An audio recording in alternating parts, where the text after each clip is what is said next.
출가자일 때 차라리 뜨거운 끓인 물을 입에 쏟아 부을지언정 신심 있는 사람들 음식을 받아 먹지 않을 것이며 차라리 펄펄 끓는 가마 속으로 뛰어들을지언정 신심 있는 사람들이 거치에 머물지 않을 것이다. 그럼 왜 이렇게 이런 말을 하느냐? 주의해 보면 법망경에서 말합니다. 파괴한 몸으로 개를 파한 몸으로 신도의 온갖 공양과 시물을 받아서는 안 되니 보살이 이 원을 씌우지 않는다면 경구죄가 된다. 자, 여기 중요한 게 이제 그런 거죠. 이 개를 파한 사람이 신심인도 신도의 공양을 받아서는 안 된다는 얘기예요. 그 문제가 되는 겁니다. 그래서 여러분들도 파괴한 스님이 있거나 그런 분들에게는 공양 올리지 말기를 바랍니다. 그래서 저게 왜 이게 두려웠냐 이러면 스님들은 경제활동을 할 수가 없어요. 경제활동을 할 수 없기 때문에 오로지 신도의 시주물에 의존해서 살아가는 게 출가자입니다.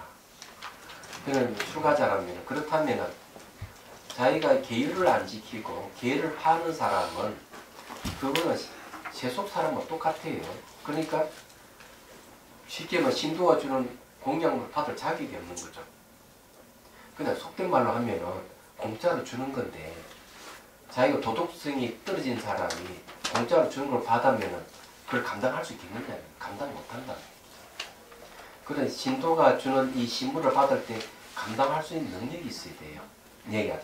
그러려면은 공부를 하고 기율을 잘 지키고 수행을 해서 이 신도들이 그 시주할 만한 능력을 갖춰야 돼요. 그리고 신도들을 이렇게 바른 길을 잘 인도하고 깨달으면 인도를 할 수 있어야 돼요.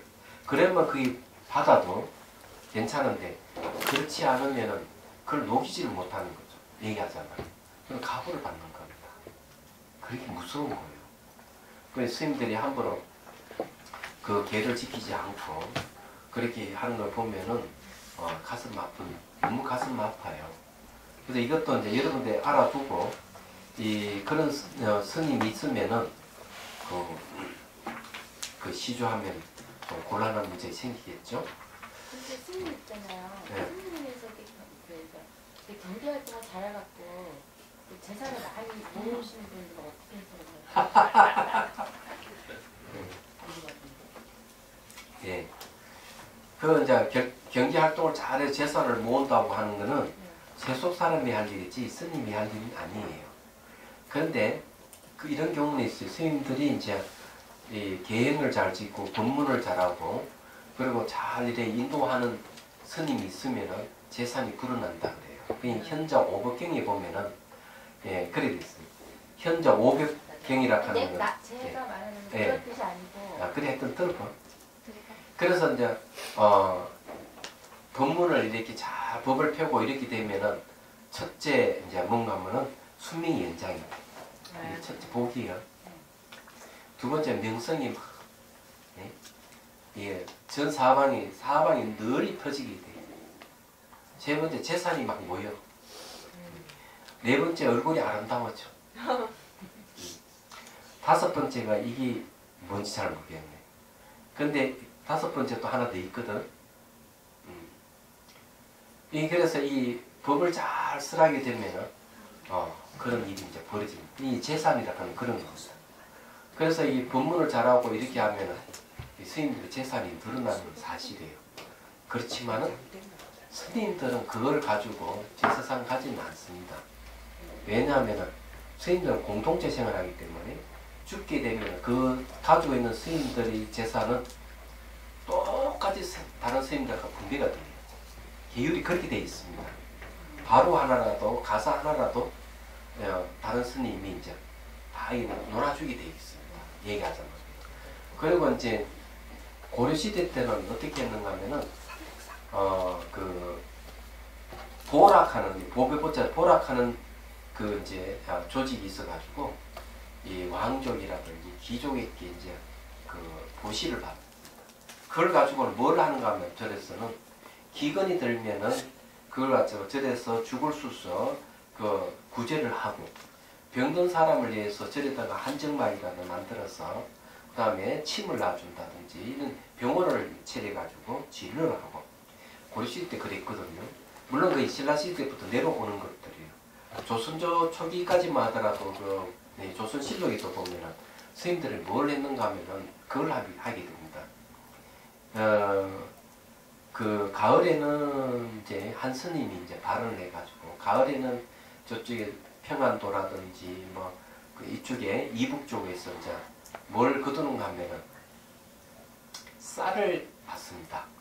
왜냐하면 그때는 이제 추수하는 길 쌀을 받고 대신에 비단을 주고 교환하는 거죠. 그래서 이제 봄 되면 춘궁기는 쌀을 주고 비단을 받고 가을 되면은 이제 결혼 시즌이니까 비단을 주고 쌀을 받고 이래서 약 3,000석을 모읍니다. 3,000석은 6,000가마입니다. 그래서 이제 그 세종대왕께 상소를 올려요. 이 6,000가마는 이 저게 변방에 군량비로 쓰시고 그 자금을 주십시오. 이 선이 그걸 받아서 뭘 하는가 하면은 한양에 이제 여름 때만 이 땅이 질컥거리는 거야. 그래서 그 도로 공사를 하는 거죠. 그 다음에 이제 지붕을 이제 그 교화집이라든지 지붕을 고쳐주고 이런 일을 이제 합니다. 요즘 말 새마을 사업이죠. 말하자면. 그냥 조선 초기만 하더라도 그런 일이 이제 신라 때부터 쭉 있어 왔거든요. 그러니까 스님들이 그런 재산을 있거나 그런 게 모이면 전부 다 그런 데 쓰는 거예요. 얘기하자면. 그런 데 쓰기 때문에 스님들이 딱 하는 거는 결국 뭔가 하면은 가진 것도 없이 빈소를 가는 게 정성을 맞는 거예요. 그런데 그러지 않고 비정상적으로 세속 사람과 똑같이 경제 활동을 해서 재산을 모은다고 한다면은 그건 잘못된 겁니다. 그건 분명한 사실이에요. 그리고 이제 자비선사 같은 경우는요, 땅을 샀습니다. 땅을 샀는데 이제 2005년대에 12월 28일에 땅을 샀어요.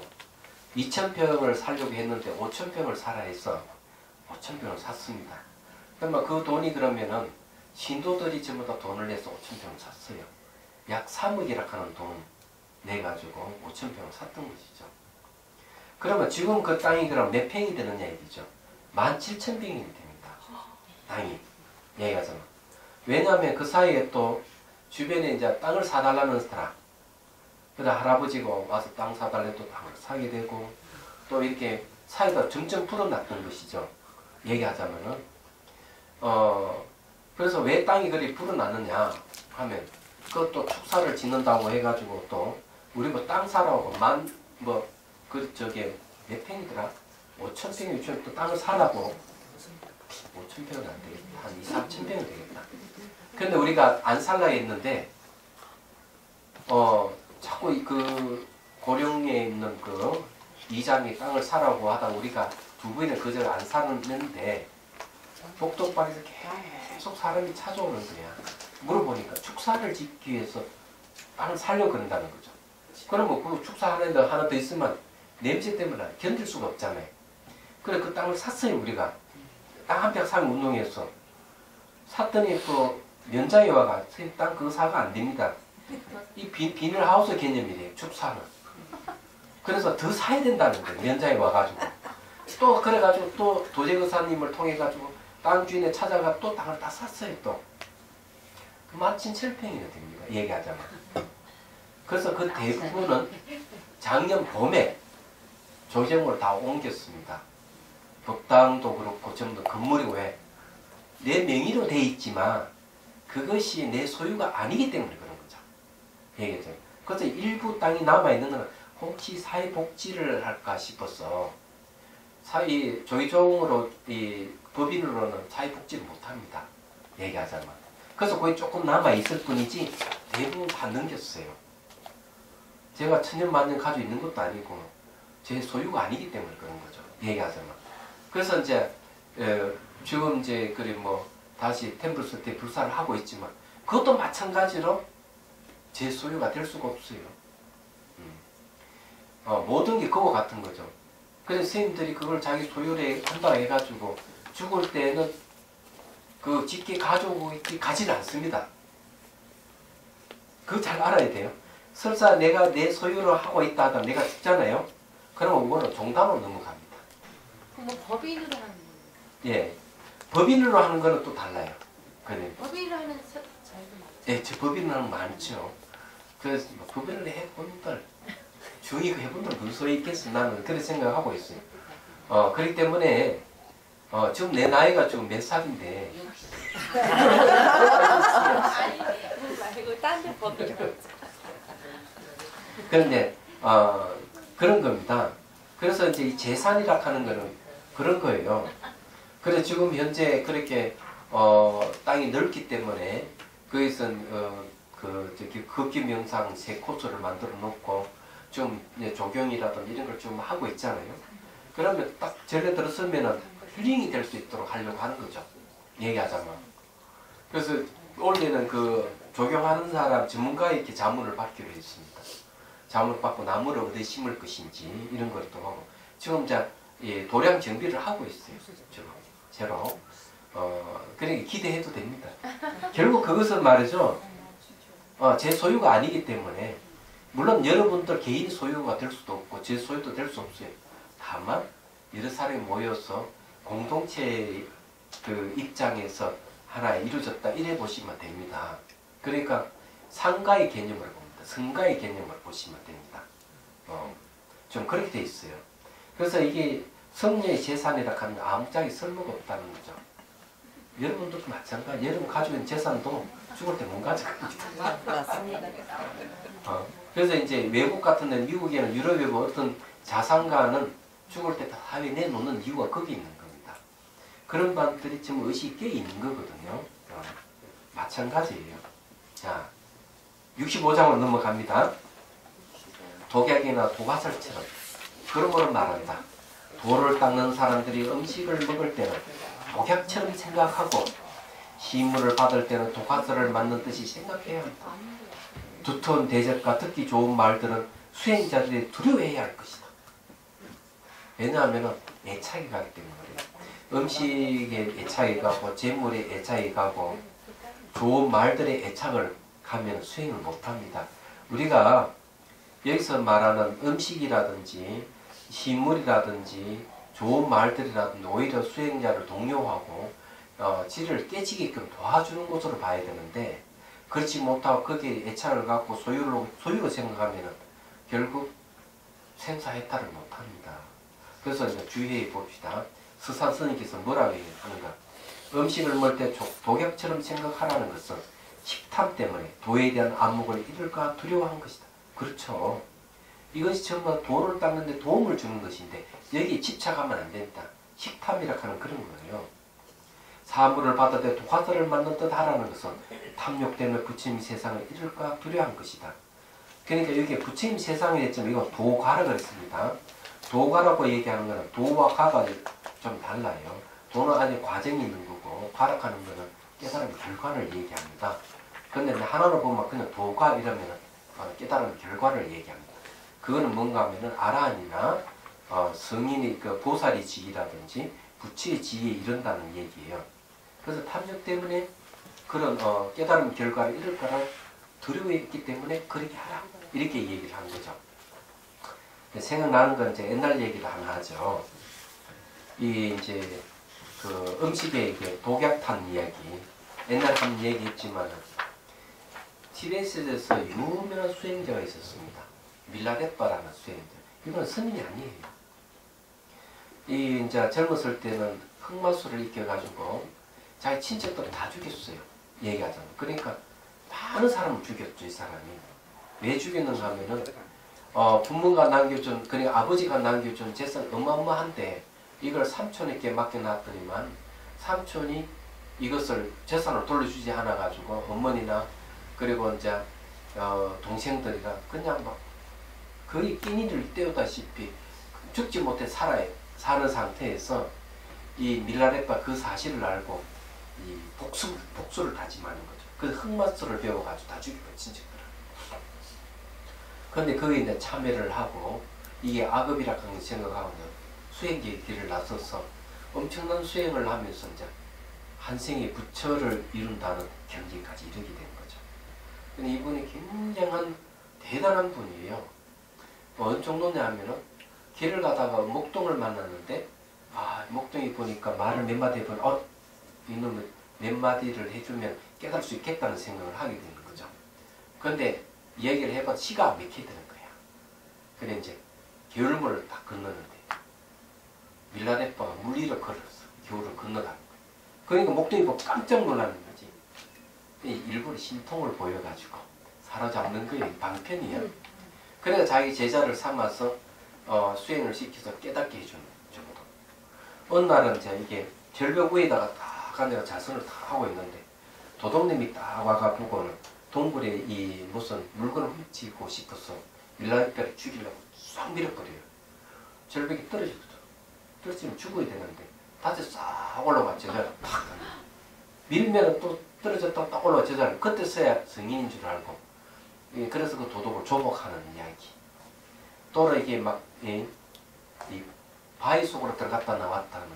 이는 신통이 자제할 뿐만 아니라 아주 변론에 뛰어나서 막 그런 사람들 교화를 굉장히 많이 해주세요. 그런데 이제 시기 질투하는 자들 항상 있는 거예요. 외도들이 있는 거예요. 그래가지고는 이제 찾아가 한 사람이 다 찾아가가지고 우유에도 독을 타서 공양을 올리는 거죠. 그리고 이제 법문을 요청, 공양 올리고 그냥 밀라데빠 먹고 딱 마시고 법문해 줍니다. 첫 마디가 뭔가 하면 당신이 여기에 우유죽에다가 독을 탄 걸 압니다. 나는 이제 재연이 다해서 이제 갈 때가 됐다 그런 거 압니다. 그러면서 자기가 독살한 그 사람을 위해서 부처님 법을 쫙 법문을 해주고 앉아서 돌아가시. 이런 분이 계세요. 최근에는 저게 되고 미얀마의 마시 스님 같은 분도 좀 비슷한데 물론 독약하고는 관계없지만 이 치피를 하다가 몸이 이상이 생기니까 바로 제자들을 다 불러요. 딱 앉혀놔놓고 딱 앉아가지고 자기가 몸이 죽어가는 상태를 다 중계하듯이 다 얘기를 해줍니다. 내가 몸이 어떤 상태 다 이제 제자들 죽으면서 교육을 시키는 거죠. 법문을 해주는 거죠. 그렇게 탁 하고 딱 앉아서 돌아가죠. 이런 분이 계십니다. 그런데 또 뿐만 아니라 제파락하는 보살은 어떤 정도인가 하면은 외도들이 그냥 왼수야. 이 스님은 엄한 말씀을 잘하고 또 그 교화를 많이 시키고 이러니까 칼을 품고 들어갑니다. 그래 대론을 하면서 칼을 배를 그냥 찔러요. 찔러가 창자를 돌리네요. 그러니까 이 배를 움켜 창자가 흐르는 걸 움켜쥐고 제파보살이 얘기를 합니다. 보통 사람 같으면 그러니까 내 죽은 사람한테 왼수를 갖겠다. 귀신에 왼수를 갖겠다 이랬거든요. 예, 제파보살은 그래 창자를 움켜쥐면 하면 당신이 여기 있으면 내 제자들이 붙들려 죽을 것이다. 얼른 뒤쪽으로 가면 길이 있으니 얼른 도망가라. 자기를 찔러 죽이는 사람을 그 안위를 걱정해주는 생각해보니 상상이 안 되는 거죠. 이 바로 불교의 얘기하잖아. 자 봅시다. 이제 한 덩어리 숫돌과 같다. 그러므로 말한다. 수행자는 칼을 가는 한 덩어리 숫돌과 같다. 장서방 셋째 아들이 와 칼을 갈고 이서방 넷째 아들이 와서 칼을 갈면 그 사람들은 칼이 예리해지겠지만 숫돌 자체는 점점 밟아 없어진다. 그러니까 불구하고 어떤 사람들은 사람들이 찾아온 숫돌에 칼을 갈지 않는다고 불평하니 참으로 딱하고 안타까운 일이다. 이제 이 서산 스님께서 뭐라고 합니까? 뒤에 이런 수행자가 평생 바라는 것은 오직 배불리 먹고 따뜻하게 사는 것이다. 이 말은 무슨 말이겠습니까? 수행자는 칼을 가는 한 덩을 숫돌을 같다는 거죠. 네? 숫돌을 갈면 갈수록 숫돌이 점점 작아지잖아요. 수행자도 게으름 없이 계속 수행해야 된다 이거죠. 수행하지 않으면 이 숫돌이 짧아지지 작아진다는 거죠. 얘기하자면. 그런데 이제 여기 어떤 사람들은 사람들이 찾아와 숫돌에 칼을 갈지 않는다고 불평한다. 참으로 딱하고 안타까운 일이죠. 자기 현재의 숫돌에 칼을 갈면은 좀 따라 없어지잖아요. 그러니까 이 새 속에 마음이 두지 말아라. 수행하는 사람은 이 몸뚱아리가 그래 노인불수라고 해요. 나이가 들면 닦지를 못해요. 힘이 있을 때 수행해요. 흐렁방탕하게 자기 몸에 자기 자신의 숫돌에 대해서 칼 가도록 그렇게 자기 엉뚱한데 힘쓰지 마라 이런 소리입니다. 그래서 이런 수행자들은 말이죠. 어제 배불리 먹고 따뜻하게 사는 것이다 이거죠. 그건 수행자가 아니라는 얘기죠. 얘기하자면. 이해가 되시죠? 근데 이건 여러분들에게 해당되는 사항은 아닌 것 같아요. 그죠? 여러분들이야 뭐 아무 상관이 없겠죠. 그냥 도에 관심이 있다면 새겨들을 필요가 있는 거죠. 왜냐하면은 여러분들 웬만히 살아봐서 알겠지만 세상은 다람쥐 채밖에 돌듯이 돌고 도는 거야. 똑같은 삶의 반복이에요. 좋을 게 뭐가 있어요? 여러분 추구하는 쾌락이라 하는 건 잠시일 뿐이지 영원하지 않습니다. 뻔하거든요. 뻔하기 때문에 그래 여러분들이 사는 게 뭐 쇼핑을 해서 그래 즐거움을 추구해서 살아본들 끝에 허망만 남는 거죠. 지나간 건 돌아오지 않아. 미래 오지 않아서 없어. 현재도 머물지 않아. 얘기하자. 생각해 보십시오. 여러분들 명예를 추구하고 이익을 백날 추구해 본들 이 따라 없어지는 숫돌과 같은 존재가 되는 거예요. 그러기 전에 다 따라 없어지기 전에 얼른 수행을 하시. 응? 그래 여러분이 갖고 있는 생업은 부업으로 벌리고 수행을 이제 주업으로 삼아요. 지금 이제 그 시기가 왔어요. 얘기하자면. 자, 67장 사람 몸 잃는 거에 대해서. 옛말에도 읽었다. 지옥 악의 축생의 고통은 아직 고통이 아니니 가사 입은 수행자로서 사람 몸을 잃는 것이 참 정말 고통이다. 자, 이 가사 입은 수행자 출가자잖아요. 이 수행자가 사람 몸을 잃는 게 참 정말 고통스러워. 왜 그럴까? 몸이라고 하는 것은요.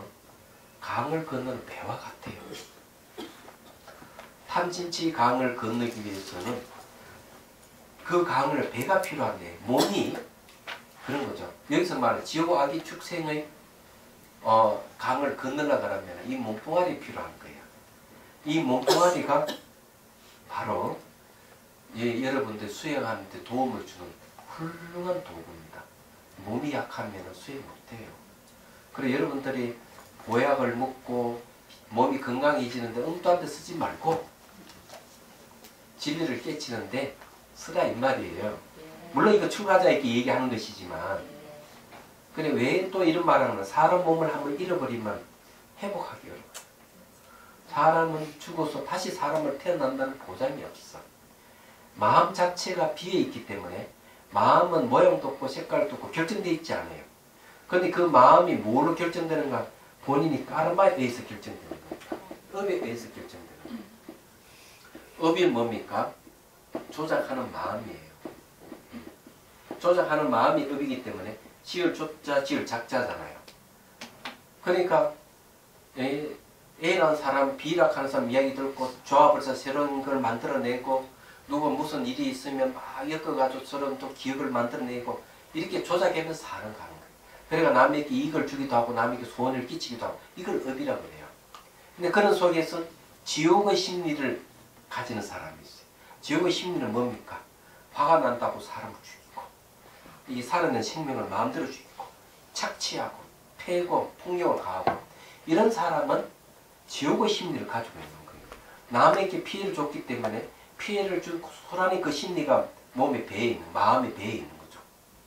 그럼 죽으면은 지옥에 가는 거예요. 남에게 피해를 준 것은 그대로 자기 몸에 마음에 간직하고 있기 때문에 지옥의 세계를 형성하는 거죠. 쉽게 말해 이런 겁니다. 마음이 청정하면 국토도 청정하다. 반대로 마음이 더러우면 국토도 더러운 거야. 그럼 지옥의 심리를 가진 사람이 세상을 보면 다 지옥으로 보이는 거예요.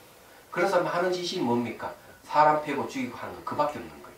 그건 죽었어도 그 길을 가는 거예요. 그런 세계가 지옥의 세계인 거예요. 얘기하자면.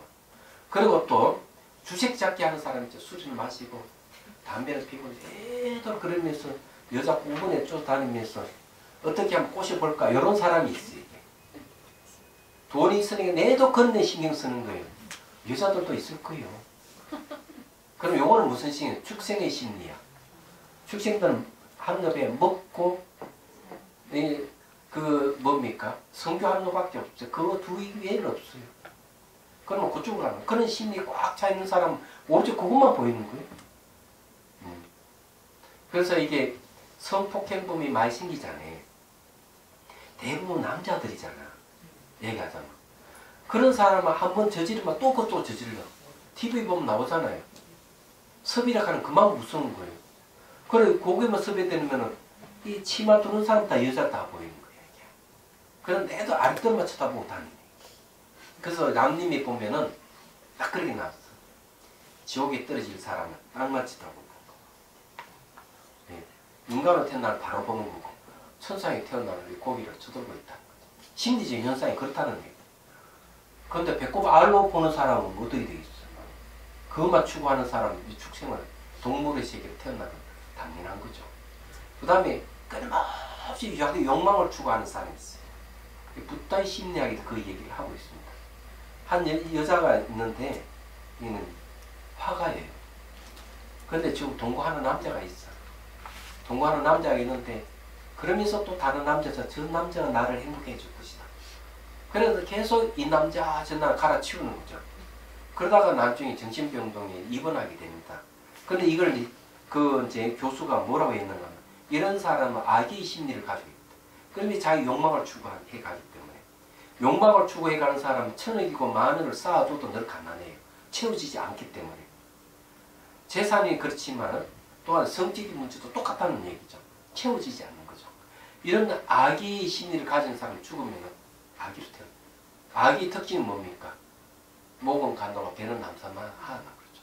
왜? 늘 갈증이 생겨서 먹을 배가 고파 찾지만은 음식도 제대로 못 먹는 거죠. 이런 악의 심리를 가진 사람이 굉장히 많아요. 아수라의 심리는 뭔 줄 알아요? 아수라의 심리는 좀 더 자기 자신을 갈고 닦아요. 그래서 이제 싸워서 계속 이렇게 차고 올라가는 겁니다. 최고의 지위를 노려가면서 온갖 싸움을 통해서 업무를 꾸미고 힘을 동원하고 권력을 동원해서 자기 지위를 올라가는 사람. 이건 악의 심리를 가진 사람. 그럼 천상에 태어나지만 싸움을 좋아하는 아수라가 되는 거예요. 인간의 심리는 자존심이 강한 사람. 예, 선행을 많이 하는 사람. 그러면서도 자기를 자꾸 어필하려고 그러고 남에게 피해를 주지 않고 선행을 하지만은 자아관념이 강해서 상처를 많이 입고 상처를 많이 주기도 하죠. 예, 그래서 이런 사람들은 대개 인간의 심리를 가지고 있어요. 나르시스 얘기 들어봤죠? 어느 날 이제 이 사람이 물가에 가서 물을 쳐다보니까 물이 비친 소년이 너무 아름다운 거야. 결국 물이 빠져 죽은 얘기 나오죠. 이거는 뭔가 하면 이중적인 걸 얘기합니다. 그래서 이런 심리는 어떤 것이냐면은 그 붓다의 심리학에도 그 얘기를 하고 육도윤회 심리에서 애가 어느 날 이제 이렇게 얘기합니다.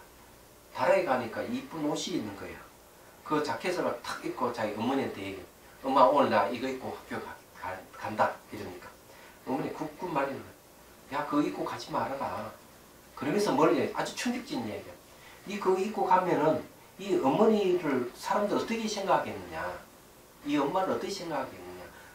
니 그 옷 입고 가면은 결국 나를 욕한다. 이런 거죠. 그러니까 그 말도 아이고 충격. 자기는 없다 얘기죠. 자기는 어머니 부속물이 지나지 않는다. 이렇게 생각하는 거죠. 그래서 이 아이는 항상 숨어요. 칠판 뒤에 숨거나 뒤에 숨는 거죠. 나는 없다 생각합니다. 그래 이야기하면 가면을 쓰는 겁니다. 이게 인간의 심리예요. 천상의 심리는 뭔가 하면은 자아관념이 별로 없어. 잘 베풀고 게으르고 또 도덕성도 아주 뛰어나고 잘 베풀고 남에게 도움을 주는 거죠. 계속. 그렇지만 자기는 상처를 입지 않아요. 그걸 즐거움으로 삼는 사람들이에요. 그래서 이런 사람 잘 베풀고 계율을 잘 지키고 이런 사람은 천상의 심리를 가지고 있어요. 그럼 그런 심리는 죽어서 천상에 태어나는 거죠. 천국에 태어나는 거죠. 얘기하자면. 그래서 이 심리에 따라 그 다음 생이 결정되기 때문에 인간이 다음에 다시 인간으로 태어난다는 보장이 없다. 왜? 마음은 인간으로 결정이 안 돼 있어요. 얻어먹어 결정이 안 됐기 때문에 살아서 생전에 어떤 심리를 가지고 있느냐는 따라서 다음 생이 결정되는 거죠. 근데 왜 사람을 얘기하느냐? 이게 보면 10법계가 있단 말이에요. 지옥, 아기, 축생, 아수라, 인간이 5번째. 그 다음에 천상, 그 다음에 성문, 영가, 보살, 부처. 10법계 중에 중앙이 인간 세계예요. 인간 밑으로는 고통이 많고 인간 위로는 즐거움이 많아. 얘기하자면. 그렇다면은 수행할 가장 좋은 건 어딘가? 인간입니다. 선하게 공존하고 있는데 인간은 어떤 게 특징인가 하면 인간 밑으로의 존재들은 여유가 없어요. 살아가는 데 여유가 없습니다. 인간의 몸을 받고 살면서 지옥의 심리에 있는 사람이라든지 축생의 심리에 있는 사람이라든지 아기의 심리에 있는 사람들 보십시오. 여유가 없어요. 하나도 여유. 살아가는데 바쁜 거예요. 네. 근데 인간은 여유가 있어요. 여유가 있어야 수행을 해요. 명상을 해요. 그 여러분도 여유 있기 때문에 여기 오는 거예요. 여유가 없으면 안 못 오죠. 천상의 생, 천국에는 말이죠. 여자들은 너무 이뻐. 네. 남자들은 너무 준수해. 서로 보면 서로 사랑을 해. 너무 좋은 세상이에요. 즐거움이 많기 때문에 수행을 못하는 거예요. 그렇지만 천국도 정도병사를 하는 거예요. 정도병사. 불교는 일찍 그걸 알았어. 천국에 태어나면 만년 2만년 오래 사니까 영원히 사는 같이 착각을 했을 뿐이에요. 그게 또 역시 모양이 있고 색깔이 있는 세계이기 때문에 시공간에 제약을 받는다는 거죠. 불교는 그걸 알은 거예요. 그래서 이 천국을 가는 걸 목적으로 안 합니다. 시간 공간을 초월한 열반을 목적으로 하죠. 그다음 열반도 머물지 않아요. 대성은 왜? 중생구지를 해야 됩니다. 모두 이제 분리되어 있지 않다는 생각하면 연민심을 가지거든. 그 열반이 머물면 중생구지를 못하는 거예요. 열반을 머물지 않고 이 세간도 머물지 않고 왜? 마음이 만든 세계는 세계 때문에 환영의 세계이기 때문에 이 세간도 머물지 않는 거예요. 욕계도 머물지 않고 색계도 머물지 않고 무색계도 머물지 않는 거예요. 이게 대성의 가르침이에요. 얘가 이 세간이라 하는 거는 지옥, 축생, 아기, 아수라, 인간, 천상 세계는 욕계 세계, 욕심의 세계 있어요. 거의 천국은 6개가 있어요. 색계는 천국만 있어. 18개가 있어. 무색계는 정신만 남아있는 세계에 천국이 4개가 있어. 총 28개 천국이 있지만 이 세계도 시간 공간의 제약을 받는다는 거죠. 그래서 그걸 지향을 하지 않니 불교는. 그래서 천국을 지향하는 종교는 그걸 믿고 따르는 사람들은 작은 사람이라고 해요. 열반을 지향하는 사람은 중간 사람이라고 해요. 열반에 머물지 않고 이 세상에 머물지 않고 중생구제하는 일은 큰 사람이라고 해요. 그래서 하근기, 중근기, 상근기 이렇게 나누는 거예요. 불교 안에 있는 3가지 종교가 있는 거예요. 얘기하자면. 그래서 여러분들이 이렇게 얘기하면 여기 사람 몸을 잃는 걸 왜 두려워하느냐. 사람 몸을 받아서 수행할 딱 좋은 환경입니다. 그래 천국에 있는 신들도 염원을 다시 인간을 태어나보자 염원을 하는 거예요. 이 더러운 세계에 다시 오겠다는 거지. 왜? 수행하기 딱 좋은 환경이니까. 그래서 이게 요 얘기를 하는 거죠. 그래서 주위에 보면 서산스님께서 한마디 했어요. 예, 옛 어른께서 이러셨다. 금생의 마음을 밝히지 못하면 물 한 방울이 시주라도 그 은혜를 갚기 어렵다. 이것은 가사 입은 수행자로서 사람의 몸을 잃게 되었기 때문이다. 부처님 제자들의 분발하고 분발할지어다. 그래서 이게 사람 몸을 잃게 되면은 시주 은혜를 갖기 어렵다 하는 건 뭔가 하면은 수행을 제대로 하라 얘기죠. 몸이 있을 때 수행해야 된다. 그렇지 않으면은 사람 몸을 잃으면 어떻게 되느냐? 대갚아줘야 돼요. 그리고 여러분들이 저한테 이렇게 뭐 봉투도 주고 이러지만 이게 어떻게 보면 괴로운 일이야. 제가 더 열심히 수행자의 마음을 갖고 할 수밖에 없어요. 저한테 줘봐도 이게 제 포켓으로 안 들어갑니다. 예. 만져봐도 전부 다 통장으로 다 들어가고 통장은 전부 다 불사금으로 다 들어가고. 자, 68장 이 몸은 애욕의 근본이니. 자, 이 애욕이라 하는 게 좀 문제예요. 사랑의 자죠. 네. 자, 사람의 몸이란 구멍에서 더러운 것들이 늘 흘러나오니 온갖 비고름 덩어리를 한 조각 얇은 가죽으로 쌓아놓았구나.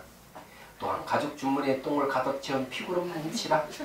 냄새나고 더러워서 탐하거나 아낄 게 없는 것인데 하물며 100년을 보살핀들 숨이 끊어지면 낱낱이 흩어져 그 은혜를 등질 것이니 그것들이 아니겠는가.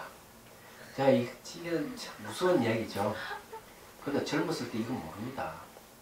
젊을 때는 이걸 모르기 때문에 날마다 이렇게 샤워하고 목욕하고 향수를 바르고 이렇게 하죠. 그런데 젊었을 힘이 있을 때는 그런데 30대를 지고 40대 50 지나가면 이제 귀찮은 거야. 냄새 나는 것도 널 씻어야 되고 이게 귀찮아지기 시작하는 거고 아프면 더 귀찮고 정말 그런 게 옵니다. 제가 이게 이 향기에 취한 과학자를 책 보니까 이 냄새 나는 거에 대해서 얘기를 하는데 네, 이거 참 희한한 말 구절이 있더라고. 프랑스 사람은 태폐적인 향기를 좋아한대. 프랑스 사람. 그러니까 이 중식의 이유로 보면은 80년대, 1980년대만 하더라도 유럽 사람들은 몸을 씻지 않아요. 잘 아시죠? 그래서 뭐가 발달한 향수가 발달된 겁니다. 몸을 왜 씻지 않는가? 몸을 씻으면 빨리 죽는다고 생각했던 거죠. 근데 그 말도 일리가 있어요. 여러분 몸을 축구 선수라든 운동 선수들은 시합하기 전에 샤워 안 합니다. 그거 아세요? 샤워를 하고 축구 경기나 농구 경기 하면은 힘을 못 씁니다. 몸에는 뭔가 하면은 이로운 바이러스가 많이 있어요. 근데 이거 다 씻어내버리면은 면역력이 확 떨어져버립니다. 얘기하자. 사우나죠. 예. 면역력이 떨어지거든요. 떨어지기 때문에 힘을 못 쓰는 거야. 근데 여러분들이 자기 전에 샤워하고 자는 건 괜찮지만 낮에 샤워하고 힘쓸러 가면 돌 하나 들기 힘들어요. 한번 시험해 보십시오. 그렇다고요. 예, 그런가? 그게 씻지 않으면은요. 응? 씻지 않으면 예. 그러니까 더러운 게 씻어야지. 그래서 1900년대 되면은 미국에서 이제 호텔이 생기면서 호텔에서 뭐가 생기는가? 샤워하기 생기잖아요. 그래서 목욕하는 문화가 이제 다시 유럽으로 유입됩니다. 그러면서 유럽 사람들은 씻기 시작하죠. 와이고 뭐 그전 안 씻었어요. 그 냄새를 막 운동하고 나면 몸이 꼬란내가 나잖아요. 그러면 향수를 뿌리는 거죠. 향수는 어떻게 만나? 화학자들이 이 분자, 그러니까 분자를 조합해서 원자를 조합하면 분자가 생깁니다. 이런 걸 조합을 해서 향수를 만들어요. 얘기하자면. 정말이에요. 그런데 프랑스 사람은 태폐적인 향기를 좋아한다는 거죠. 그 중에서 이런 구절이 딱 나옵니다. 딱 읽어보자. 멋있는 구절이다 생각했어요. 몸을 씻지 않는 여자 몸에서 나는 냄새. 그런 향수도 있는가 봐. 그래서 이 저자가 프랑스 사람 태폐적인 향기를 좋아한다. 이런 겁니다. 어쨌거나 냄새 나는 건 좋은 게 아니야. 빨리 씻어.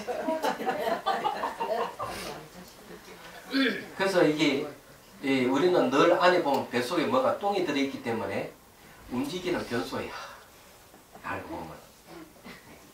그래서 이게 탐하고 아낄 게 하나도 없어요. 100년도 못 살아. 이 근사해 봐도. 근데 이 몸뚱아리가 없으면 수행을 못하는 것도 당연한 거예요. 그래서 이거는 이 몸은 애욕의 근본이다고 이제 얘기를 하는데 봅시다. 주에 앞에서 말한 온갖 업들은 모두 이 몸으로 말미암은 것이니 꾸짖어 탄식하는 소리 소리는 경각심을 깊이 일깨워주기 위한 것이다. 이 몸은 모든 애욕의 근본이니 그 허망함을 알면 온갖 애욕의 저절로 사라지고 이 몸에 지나치게 집착하면 피할 수 없이 많은 허물이 일어나므로 여기에 그 사실을 특별히 밝혀 수행자들의 안목을 열어주는 것이다. 이 수행자에게 하는 이야기입니다. 그런데 일반 사람들은 수행을 안 하는 사람들은 몸을 열심히 치장하고 꾸미고 이렇죠. 그렇기 때문에 잘 가꿔야 돼요. 안 그래요? 왜냐하면은 얼굴이 잘생긴 사람이 월급을 더 많이 받는다. 호감도가 높기 때문에. 그래서 요즘은 남자도 성형수술한다 하는 이야기가 인터넷 신문을 봤는데 이건 전 세계적인 이야기예요. 얼굴이 잘생긴 사람이 월급을 훨씬 더 많이 받아요. 호감도 때문에 그렇습니다. 그거 아닌다면 뭐 성형수술할 필요가 뭐가 있겠어요. 안 그래요? 그 남자들도 그렇게 하니까 여자들은 더 많이 나이 없겠죠. 이제 그렇게 이제 이 가꾸고 이러는 것이 한해 전생의 습이거든요. 습인데 젊었을 때는 열심히 그러더라도 나이가 들면 아 그게 아니구나 하는 깨우침이 여러분 올 겁니다. 정말. 그래 수행자가 세속 사람처럼 그럴 것 같으면 그 출가 수행의 의미가 뭐가 있겠어요? 안 그래요? 그래서 이게 세속 사람에게 하는 얘기가 아니고 출가자들에게 하는 것이지만 여러분들이 수행하는 분이라면은 한번 새겨 들을 만하다는 얘기예요. 얘기하자면. 그래서 결혼해도 후회하고 안 해도 후회한다면서요. 잘 생각해 보십시오. 이래 살아도 저래 살아 죽는 건 똑같아. 그렇지만 자기가 어떻게 살아서 죽느냐에 따라 다음 생에 결정된다는 거죠. 이게 이제 중요한 거. 말하자면. 몸은 애욕의 근본이라는 말을 깊이 새기고요. 고통의 원인입니다. 윤회의 원인이고 애욕은요. 애욕이 있기 때문에 남녀가 있는데 애욕이 있기 때문에 남녀가 있고 남녀가 있는 곳에 다 애욕이 있어요. 근데 희한하게도 애욕이 있는 동네는 딱 6갈래입니다. 지옥, 지옥도 있고요. 축생도 남녀가 있잖아요. 아기도 남녀가 있죠. 아수라도 남녀가 있죠. 인간도 남녀가 있죠. 천사의 신들도 남녀가 있어요. 이 세계는 고통이 늘 따르는 겁니다. 근데 성문, 영각, 보살, 부처의 세계는 남녀가 없어요. 혹시 이제 물론 중성도 아닙니다. 남녀를 떠난 거죠. 보덕각시 이야기 들어본 적 있습니까? 이쁜 처녀가 이제 시집갈 날이 되니까 남편을 구하잖아요. 근데 이 처녀가 제시한 게 뭔가 법화경을 다 외우는 사람이 그냥 시집가겠다. 그러니까 여러 명의 청년들이 도전해 한 청년이 다 외웠어.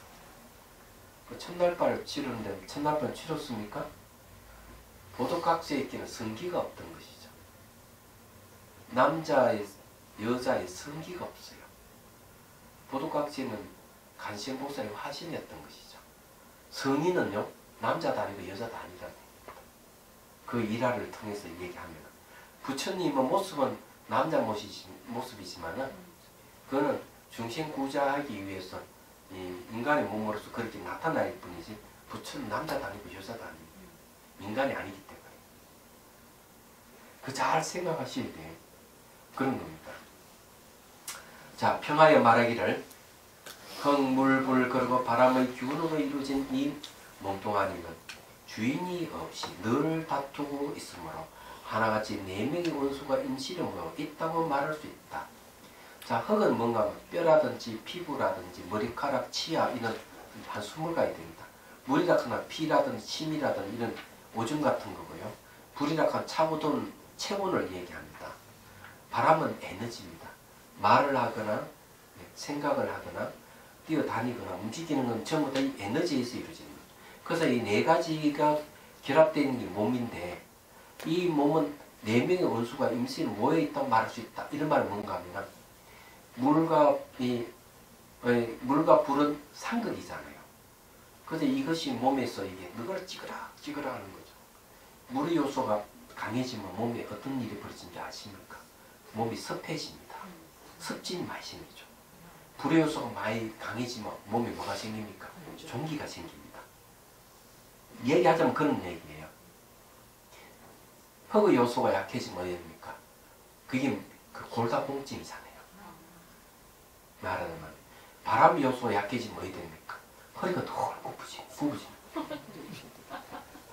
그 꼬바랑병이라 하는 게 그와 관련이 있습니다. 예. 그래서 이게 이것들이 이 네 개 요소들이 요소라 하는 그 성향을 얘기하는 거예요. 이 성향들이 모여서 몸을 이루었기 때문에 이것이 늘 서로가 부딪히는 거죠. 그래서 404가지 병이 일어난다 이 몸에서. 그런 거죠. 근데 젊었을 때는 잘 몰라. 나이도 결혼 생활 해가면서 애 놓고 살면서 온갖 번뇌 시달리다 보면 몸이 이제 부실해져 스트레스 받아가 난리치는 거예요. 암이 걸리고 당뇨가 오기도 하고 그러는 거예요. 그래서 여러분들이 이 치매도 오고 또 이게 콩밥병이라 그런 게 있잖아요. 신장병이 있어가지고 투석하는 사람이 생기고 난리 나는 이유가 그거예요. 심혈관 질환이 생겨가지고 혈관을 막혀서 죽는 사람도 있고. 그래서 이 몸이라 하는 게 이렇게 말이지 서로에게 모여있기 때문에 언제든 문제가 생길 수 있는 거예요. 세상에 병원이 많은 이유도 거기 있단 말이에요. 그래서 이 네 명의 원수가 임시를 모여있다고 말할 수 있다. 이 몸 동안에 숨이 끊어지면 서로 흩어져 길을 준 은혜를 저버리므로 하나같이 은혜를 모르는 네 마리 뱀들을 기른다고 볼 수도 있다. 네 마리 뱀과 같다 이죠. 내가 그 허망함을 모르므로 다른 사람의 일로 성을 내며 잘난 체를 하고 다른 사람들도 그 허망함을 깨닫지 못하므로 내 일로 화를 내며 그만을 떨기도 한다. 근데 이 몸뚱아리 원래 그런 줄 알면 좋은데 지 잘났다고 막 그만을 떨고 막 조금이라도 존심이 상하면 막 화를 버럭버럭 내고 이 내용 그런 이야기예요. 이 자기의 허망함을 잘 모른다 얘기하죠. 그래 영원상같이 그런 거죠. 그래서 가불관계 생기고 땅콩 때문에 해양하는 일도 생기고 화가 난다고 서 있는 사람 차로 들받고 그러는 거죠. 그래 화가 나니까 그냥 뭐 삼당봉을 끄집어 내가 막 때려. 이 TV 다 나오는 이야기예요. 분노 조절을 못하는 세상이. 그게 몸의 진실을 모르기 때문에 그렇다. 자기 마음을 못 다스려요. 그래서 이게 허망함을 깨닫지 못하면 내 일로 자기 일로 막 화를 내며 그만을 떨기도 한다. 지들한테 목이 힘주고 막 난리치고 이런다. 진실을 알면 그래서 못할 것이다. 그래서 이는 두 귀신이 송장 하나를 놓고 사는 것과 같다. 송장이란 그 바탕을 물거품처럼 곧 사라질 거품 덩어리요. 깨면 사라질 한바탕 꿈과 같으며 넓고 병들어 고통을 동반하는 괴로움 덩어리 있고 똥을 뱃속에 가득 담은 똥덤이라도 고독하니 한가 썩어 없을 뿐만 아니라 또한 더럽기 짝이 없는 것이다. 젊은 사람들 이런 이야기 하면 안 믿게 들어가요. 무슨 소리냐. 이 젊음이 너무 아름답고 좋은데 무슨 이 똥덩어리가 얘기하는 거 이렇게 하는 도 있어요. 근데 이게 템플 스테이를 하다 보니까 고3이 왔어요. 시험 치고 고3이 왔는데 이 학생 이야기는 자기가 온 이유를 얘기를 하는 겁니다. 학교에서 폭행을 당한 거야. 왕따를 당한 거죠. 화가 차 있는 거죠. 그래서 문득문득 화가 올라가지고 뿔을 패고 싶고 때를 부수고 싶은 거예요. 이게 조절이 안 되는 거죠. 그래서 찾아와 수행을 하고 그래서 수행하면서 자기 모습을 보는 거죠. 수행하면서 화가 올라오고 이런 걸 보기 시작하는 거죠. 그러니 괴롭다는 거죠. 화 때문에 너무 괴롭다. 이건 일으키면 안 되는 줄 알지만 자기가 당한 게 있었어. 화가 차 있는데 수시로 올랐다. 이게 수시로 올라오니까 괴로운 거야. 이런 학생도 있어요. 얘기하자면. 분노 조절 못하는 사람이 있는 거죠. 말하자면. 그 요즘 뭐 저기 템플 스테이 보면 간혹 그런 분들이 찾아오세요. 찾아와 수행을 합니다. 그래서 마음이 많이 편안해지고 자기 모습을 보면 거기서 그냥 많이 그걸 하죠. 근데 아주 곱게 자란 아이들은 사실은 그런 걸 잘 모릅니다. 시련을 겪어보지 않는 사람은 그런 걸 잘 몰라요. 그러다가 사회에 진출해가 충격을 받으면 핵가닥 해버리는 거죠. 그런 게 많습니다. 선생님, 네. 저는 요즘 뉴스 아침에 눈 뜨면 뉴스 틀면 너무나 지금 오늘 본문처럼 이상한 탐욕이나 자기 자신을 조절 못해서 사건 그럼요. 사고가 너무나 많잖아요. 오늘 아침에도 거의 나왔잖아요. 엽총으로 세 사람 죽였잖아요. 죽인 이유가 돈 때문인 거야. 탐욕 때문에. 근데 참 안타까운 게 과거보다 경제도 풍요롭고 교육도 많이 받았는데 왜 이럴까 하는 생각이 들거든요. 근데 지난번 월정사에서 스님께서 청년법회를 하시잖아요. 네. 근데 거기에 질문하시는 분들의 젊은 분들의 이야기를 제가 들었어요. 편집하면서. 정말 젊은 아이들이 그거를 그나마 템플스테이 와서 공부해서 자기 자신을 찾으려고 그 답답함을 이제 기회를 갖는 아이들은 그래도 좀 낫겠죠. 정말 문제가 심각하구나 하는 생각을 했고요. 그거 템플스테이가 오지 않는 이런 사람들을 그 화를 찾지 못해서 더한 것 같아요. 그래서 예. 청년법회가 진짜 템플스테이에 우리 물론 우리 연령도 필요하지만 젊은 사람들을 위해서 그런 프로가 참 많으면 좋겠다 하는 생각을 가졌어요. 그 중에서 얘기 들은 충격적인 게 뭔가 하면은 그냥 부모에게 두드려 맞는 네, 거예요. 그렇더라고요. 네. 자식이 아버지한테 두드려 맞는 거야. 폭행을 당하고. 그렇게 자란 거예요. 그 이야기하면서 눈물을 뚝뚝뚝 흘려. 네, 마음 아프더라고요. 분노가 올라온다 이거죠. 말하지. 그러니까 요즘 뭐 부모가 자식을 패는 것도 있지만 자식이 부모를 갖다가 그냥 상해 입히는 경우가 많잖아요. 이런 것들이 뭔가 하면은 자기 내면을 들여다보는 힘이 없어서 그런 거죠. 자기 내면을 보고 자기 감정이나 생각 올라오는 거 지켜볼 수 있는 힘만 있더라도 그게 자제가 될 건데 보는 힘이 없기 때문에 감정이 팍 올라오면 그거 따라서 말을 하고 행동을 옮기는 거예요. 바로. 그래서 이게 문제가 되는 거죠. 얘기하자면. 요즘 사회 그게 더 이제 심각한 거죠. 여기 이제 두 귀신 이야기하는 건 뭔가 하면 두 귀신 송장 하나 놓고 싸운다 하는 게 초기 경전에 경전에 나온 얘기입니다. 거기는 이렇게 나와 있어요. 한 나그네가 사당 같은 데 가서 쉬고 있는데 도깨비 두 마리가 들어와서 송장 하나 끌고 온 거.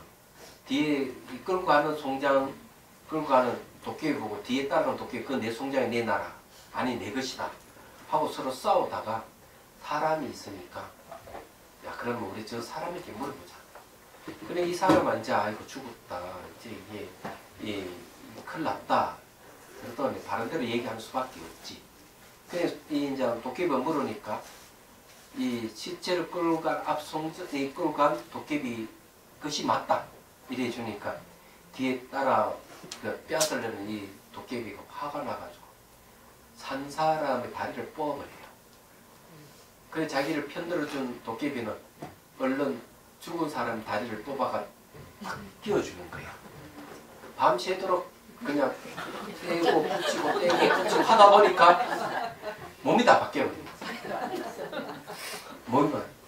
그러니까 살아있는 사람의 몸은 죽은 사람의 몸을 갖게 되고 죽은 송장은 산 사람의 몸을 갖게 되는 거예요. 너무 허망한 거야. 이제 해가 뜨니까 도깨비는 이제 자기 시신을 가지고 사라져 버리고 이 이야기를 이제 저 밑에 이제 절에 가서 이야기하니까 스님들이 그 이야기를 들은 무화를 깨닫는 사람 스님이 나오는 거예요. 아 그렇구나 이 무화구나 몸이라가 내가 아니고 내 것이 아니구나. 실제로 말이죠. 머리 있잖아요. 이게 톱을 잘라내 가지고 뚜껑을 열고 칼을 대면은 그 감각을 느낄 수 있을까요? 없답니다. 두뇌의 이 신경세포에다 칼을 대도 느낌이 없답니다. 얘기하잖아. 재밌잖아요. 잘라낼 때는 느낌이 있을는지 모르죠. 그런 얘기가 있듯이 이 몸은 내 것이 아닌 건 분명한 사실이에요. 이 내용이 그런 내용입니다. 자, 얼굴에는 7 구멍에서 눈물, 콧물, 기지 같은 것들이 늘 흘러나오고 허리 아래 2 구멍에서 언제나 똥, 오줌이 흘러나오므로 모름지기 수행자는 밤낮으로 언제나 몸을 깨끗이 하여 대종소에 들어가야 한다. 몸가짐이 거칠고 깨끗하지 못한 수행자라면 좋은 신이라도 반드시 등길 것이기 때문입니다. 좋은 신, 선신을 얘기합니다. 이 선신들은 늘 보호를 해주거든요. 선신들은 늘 보호를 해주기 때문에 몸이 더럽고 냄새 나면 선신들이 다 도망가 코를 박고 도망간다 얘기죠. 아, 보호를 못 해준다는 이런 이야기입니다. 그렇기 때문에 여러분들도 이제 그런 거 몸을 늘 씻고 향수도 뿌리고 다니고 그런 의미에서 쉽게 얘기하면은 몸을 애욕에 소비하지 말고 몸을 갖다 애욕에다 소비하면은 이게 이제 윤의 원인이 돼요. 그러지 말고 이 몸뚱아리를 어디에 쓰느냐? 수행에 써야 된다. 수행. 그런 몸은 탐진치 강을 건너는 배와 같기 때문에 몸은 늘 잘 보호해주고 건강하게 몸을 잘 간수를 해야 됩니다. 그리고 수행할 때 여러분 이 몸을 통해서 깨달음을 얻을 수가 있어요. 몸뚱아리를 볼 수 있는 굉장히 귀한 것이에요. 얘기하잖아요. 이 몸 더러운 걸 가지고 깨달은 이가 있습니다. 거기 보면은 런경에 보면은 그 여자 나오죠. 안한존자 꽂힌 여자. 네?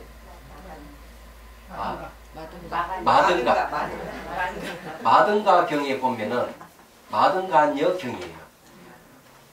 안한존자가 탁발하러 가는데 안한존 너무 잘생겼거든. 근데 이 마든가녀가 딱 보고 그냥 반했어요.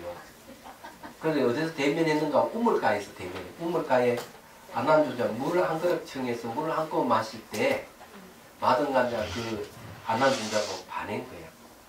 그때부터 안한존자가 탁 발을 들고 탁발을 하면은 이 처녀가 쫓아다니는 거죠. 스님 뒤를. 그럼 동네방네 소문이 다 난 거야. 그래 또 부모들은 딸이 또 졸라가 저 남자에게 시집 가겠다 이러면 부모도 안 된다. 출가 산문은 결혼하지 않는다 말리는 거죠. 근데 이 처녀는 끝까지 쫓아다니는 어디까지 가느냐? 기원정사까지 갑니다. 기원정사 소문이 나는 거야. 근데 이 처녀가 기원정사에 이제 안한존자 보러 딱 오는 걸 붙이면서 딱 걸렸어. 너 이쪽으로 와봐라. 딱 물어요. 너 어디가 좋아? 그래 너 어디가 좋아서 안한존자 그래 따라다니느냐? 그러니까 딱 얘기가 코도 잘생기고 눈도 잘생기고 귀도 잘생기고 다 잘생기고 너무 마음이 들고 보기만 해도 막 즐거고 좋습니다. 그러니까 딱 그래 안한존자 같이 살고 싶으냐? 예, 살고 싶습니다. 그러면은 너 부모에게 가서 출가 허락을 받고 오너라. 그러면 이 말은 뭔가 20세가 안 됐다는 얘기예요. 20세가 넘은 성인들은 부모 허락 없이 출가할 수 있지만 20세가 안 된 이는 부모 허락을 맡아야 돼요. 그러니까 너 부모의 허락 받고 오너라. 그래 부모를 졸라가지고 출가를 하게 돼. 그러니까 이 아이에게 머리를 깎여주라. 그래서 이제 개를 주고 이제 사민이가 됐어. 이 사민이를 앞에 다 갖다 놓고 대중 있는 데서 분문을 하는 거야. 그래 너가 저게 안한조 코가 이쁘다고 했지. 그래 손을 내 너가 딱 후비면 코딱지가 더럽지 않냐. 그저 눈이 예쁘다 하지만 눈에 눈깍지에서 더럽고 귀는 기지가 나서 더럽고 이러면 몸에 더러운 거 하나 지적해서 이야기를 해줘요. 근데 놀랍게도 이 청년은 그 이야기를 듣고 깨달음을 얻습니다. 그러면 깨달음을 얻는데 아나함까지 가요. 본문만 듣고도. 그러면서 이 얘기를 했지. 이 비구니가, 이 사민이가 왜 안한존자의 뒤를 따라가는가 하면은 전생에 안한존자하고 이 마등간이 서로 부부였다. 부부였기 때문에 한눈에 보고 반했던 것이다. 그러면서 그 전생 이야기를 조금씩 얘기해주는 마등간의 경에 그 얘기가 나옵니다. 그렇기 때문에 혹시 여러분들의 애욕이 생기고 이러면은 얼른 코딱지 생각하고 눈딱지 생각하고 이게 더러운 침 생각하고 뱃속에 똥 들어있는 걸 생각하고 이렇게 하면은 그 욕정이 싹 사그러질 거예요. 혼자 사라지면 안 되나? 네? 혼자 사라지면 안 되나? 짝이 있는데 그 짝이. 짝을 어떻게 해요? 짝이 걱정이 되면 본인이 열심히 잘 닦고 잘 하면 짝도 그 영향을 받아요. 같이 사는 거는 어쩔 수 없이 잘 가정을 잘 이루고 사는 것이 제가자 할 이야기. 여기서 얘기하는 거는 출가자에게 준 얘기를 하는 거예요. 이런 걸 잘 아셔야 돼요. 결혼한 사람은 이 가정을 꾸리고 있으면은 아내는 아내의 의무가 있고 남편은 남편의 의무가 있습니다. 그걸 다 하셔야 돼요. 얘기하면. 되도록이면은 자식 앞에서 부부싸움을 하지 말아야 됩니다. 이런 것도 중요해요. 부부싸움을 하게 되면 자식들은 결혼을 안 합니다. 그거 아시죠? 두려워요. 결혼 자체를 두려워합니다. 그렇기 때문에 절대로 부부싸움을 하지 말고, 혹시 부부싸움 하더라도 표정 변하지 말고 영어를 하거나 일어나 아니면 밖에 나가서 하든지 애들 다 보내고 난 뒤에 하든지 그것만 하나 잘 지켜도 좋아요. 자, 이건 시간 너무 지났네요. 다음 시간에 이걸 공부를 하도록 하겠습니다. 이거는 이제 수행자를 경계하는, 출가자를 경계하는 글이에요. 승가기감 자체가 출가 스님들을 교육시키는 교재입니다. 그래서 그런 거예요. 질문 있습니까? 질문.